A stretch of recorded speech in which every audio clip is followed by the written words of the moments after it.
Адам кейде шошып қалатын жағдайларды естиді. Бірақ жақын жерден, өзіңнің аймағынан шыққан кезде тіпті ауыр тиеді екен. Жақында бүкіл елді дүрліктірген оқиға болды. Туған әкесін ұрып соққан жігіт жайлы видео тарады.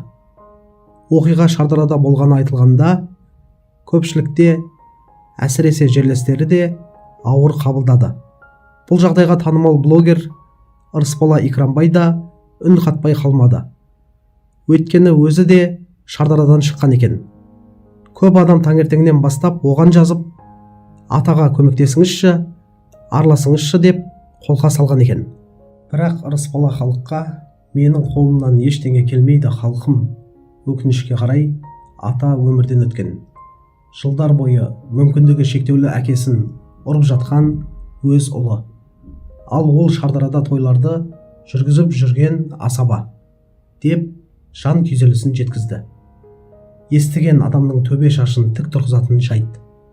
Әке Алланың берген аманаты. Бізді өмірге әкеліп, асырап, түн ұйқысын 4 бөліп өсірген жанға қол көтеру қандай жүректің ісі.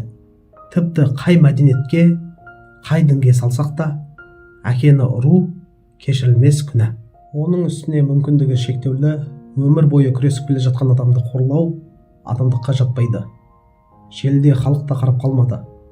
Бірі ашуға мініп, жазалауды талап етсе, екіншілері енді тым кеш ата бақилыққа аттанып кеткен екен.